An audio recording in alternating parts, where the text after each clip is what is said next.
मेरा नाम राहुल है। मैं अयोध्या से सिर्फ 45 किलोमीटर दूर एक छोटे से गांव में रहता हूं। नाम है रामपुर बजरंगी। गांव का नाम सुनकर लगता है जैसे पूरा गांव ही भगवान राम का भक्त हो, और सच में ऐसा ही था। यहां हर साल चैत्र नवरात्रि के दौरान रामनवमी पर ऐसा मेला लगता था कि आसपास के 50 किलोमीटर के लोग आते थे। हमारे गांव के बीचों बीच एक प्राचीन राम जानकी मंदिर था। कहा जाता था कि यह मंदिर 17वीं सदी में बना था, जब मुगल काल में एक राजा ने यहां छिपकर राम भक्ति की थी। मंदिर की दीवारें काली पड़ चुकी थी, लेकिन अंदर का गर्भगृह आज भी वैसा ही चमकता था जैसे कल ही बनाया गया हो। मेरी उम्र उस समय 24 साल थी। मैं दिल्ली में पढ़ाई करता था, लेकिन हर साल रामनवमी पर घर आ जाता था। इस बार 2025 की रामनवमी थी, 6 अप्रैल रविवार। मैं 4 अप्रैल को ही घर पहुंच गया। मां ने कहा, बेटा इस बार कुछ अलग है। मंदिर में पिछले कुछ दिनों से अजीब आवाजें आ रही हैं। रात को कोई रोता है, जैसे बच्चा रो रहा हो। मैंने हंस दिया। मां, भूत प्रेत की बातें छोड़ो, रामनवमी है, भजन कीर्तन होगा, सब ठीक हो जाएगा। लेकिन गांव में अफवाह फैल रही थी। कुछ लोग कहते थे कि मंदिर के नीचे एक पुरानी समाधि है, एक साधु की, जो राम नाम का ऐसा जप करता था कि उसकी मौत के बाद भी उसकी आत्मा मंदिर में भटकती रहती है। लेकिन अब कुछ सालों से वो साधु की जगह कुछ और था, कुछ क्रोधित, कुछ पापी। 5 अप्रैल की शाम को रामनवमी की तैयारियां शुरू हो गई। पूरा गांव सजा था। घर घर में राम नाम लिखे पट्टे लगे थे। मंदिर के बाहर बड़ा सा पंडाल लगा था।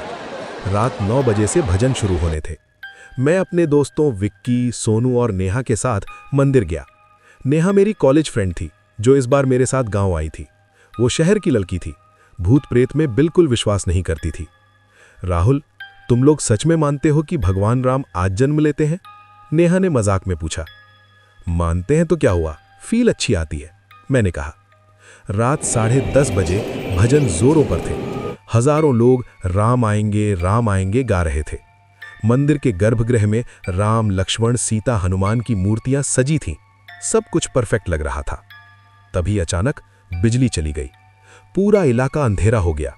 लोग हंसने लगे, अरे यार, रामनवमी पर भी लोड शेडिंग। लेकिन 2-3 मिनट बाद भी लाइट नहीं आई। मोबाइल की टॉर्च जलने लगी। पंडित जी ने कहा, कोई बात नहीं, दिए जला लो, राम नाम जपते रहो। हम चारों मंदिर के पीछे वाले हिस्से में खड़े थे, जहां पुराना कुआं था। वो कुआं सूखा पड़ा था कई सालों से। गांव वाले कहते थे कि कुएं के नीचे एक गुप्त कमरा है, जहां पुराने समय में कोई राजकुमारी ने आत्महत्या की थी।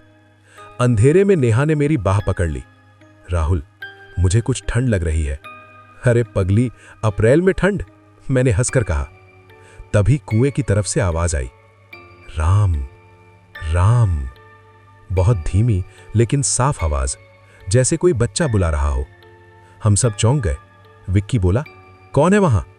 कोई जवाब नहीं। फिर दोबारा, राम राम, मदद। अब आवाज रोने वाली हो गई। नेहा डर गई। राहुल, चलो यहां से। लेकिन सोनू ने कहा, अरे यार, कोई बच्चा गिर गया होगा कुएं में, देखते हैं। हम चारों कुएं के पास गए, मोबाइल की टॉर्च डाली। कुआं बिल्कुल खाली था, सिर्फ काली स्याही जैसी अंधेरी गहराई। तभी लाइट आ गई, सब खुश हो गए। भजन फिर शुरू हुए, लेकिन मेरे मन में कुछ अजीब सी खलबली मच गई थी। रात 1 बजे के करीब हम घर लौट आए। नेहा मेरे घर पर ही ठहरी थी। वो मेरे कमरे में सोने वाली थी, मैं बाहर हॉल में। 2:15 AM पर मुझे नींद से जगा। किसी ने दरवाजे पर दस्तक दी।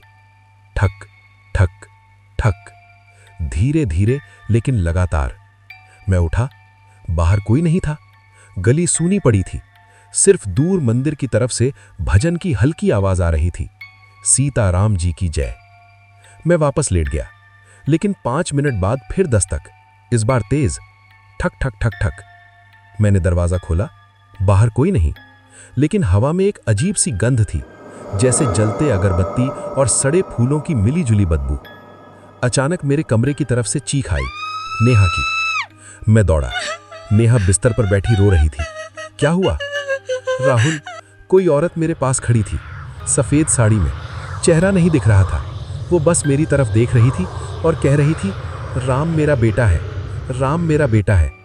मैंने उसे शांत किया। ड्रीमिंग हो रही होगी तो। लेकिन नेहा कसम खा रही थी कि वो जाग रही थी। अगले दिन रामनवमी थी। सुबह 9 बजे से मंदिर में विशेष पूजा शुरू हुई। हजारों लोग आए। दोपहर 12 बजे के आसपास मध्याह्न मुहूर्त था, राम के जन्म का समय। पंडित जी ने राम जन्म की कथा सुनाई। सब ने राम आएंगे गाया। लेकिन तभी एक अनहोनी हुई। मंदिर के गर्भगृह में राम की मूर्ति के सामने एक छोटा सा बच्चा खड़ा हो गया, करीब 4-5 साल का, नंगा, सिर्फ एक लाल धागा कमर में बंधा हुआ था। लोगों ने सोचा कोई भक्त का बच्चा होगा, लेकिन बच्चे ने अचानक जोर से चिल्लाया, राम राम, तू मेरा है या मैं तेरा। उसकी आवाज इतनी भयानक थी कि माइक भी फेल हो गया। बच्चे की आंखें लाल हो गईं। वो हंसने लगा, ठहाका मार मार कर। पंडित जी आगे आए। बेटा, राम का नाम ले। बच्चा बोला, राम का नाम? राम तो मर चुका, मैं हूं रावण का वंशज। पूरे मंदिर में सन्नाटा छा गया। अचानक बच्चे ने राम की मूर्ति की तरफ हाथ बढ़ाया। मूर्ति हिलने लगी, लोग चीखने लगे। बच्चा हंसता रहा। तभी एक बुजुर्ग ने जोर से जय श्री राम कहा। सबने साथ में लगाया। बच्चा चिल्लाया और गायब हो गया, जैसे हवा में घुल गया हो। लेकिन अब असली डर शुरू हुआ। रात को मेला खत्म होने के बाद मंदिर बंद हो गया। मैं, विक्की और सोनू मंदिर के बाहर बैठे थे। नेहा घर पर थी। रात 1 बजे के करीब हमने देखा मंदिर की खिड़की से लाल रोशनी आ रही है, जैसे कोई आग जल रही हो। हम तीनों अंदर गए। दरवाजा खुला था। अंदर अंधेरा था, लेकिन गर्भगृह में राम की मूर्ति के चारों तरफ लाल रोशनी। हम पास गए। मूर्ति बदल गई थी। राम की जगह अब एक काला सा साया खड़ा था।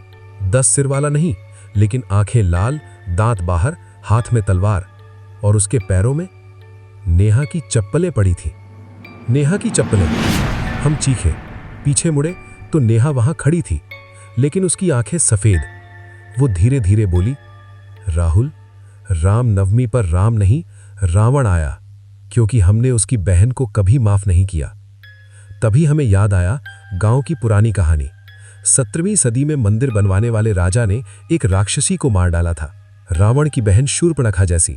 उसने श्राप दिया था कि जब तक राम का नाम जपेगा तब तक शांति रहेगी, लेकिन एक दिन अगर कोई राम नवमी पर शंका करेगा तो वो लौट आएगी।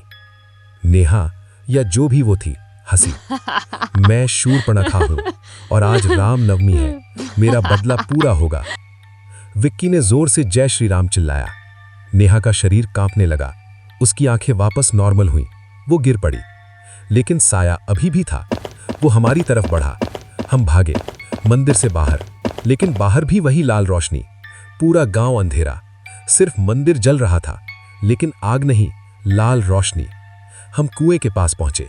वहां से आवाज आई, राम राम, मदद। अब समझ आया, वो बच्चे की आवाज नहीं थी, वो साधु की थी जो समाधि में था। वो हमें बचा रहा था। हमने जोर जोर से राम नाम जपा, रघुपति राघव राजा राम, पतित पावन सीता राम। धीरे धीरे लाल रोशनी कम हुई, साया चमका और कुएं में समा गया। सुबह हुई, मंदिर वैसा ही था। नेहा को कुछ याद नहीं था। बच्चे का कोई नाम पता नहीं चला, लेकिन गांव वालों ने कहा, राम नवमी पर राम आते हैं, लेकिन कभी कभी रावण भी चुपके से आ जाता है, बस नाम जपते रहो। आज भी जब राम नवमी आती है, मुझे वो रात याद आती है और मैं बिना रुके राम नाम जपता हूं, क्योंकि क्या पता अगली राम नवमी पर कौन आएगा। जय श्री राम। अगर तुम भी कभी राम नवमी की रात को मंदिर में अकेले गए हो तो ध्यान रखना, कहीं कोई बच्चा तुम्हें राम राम कहकर न बुला ले।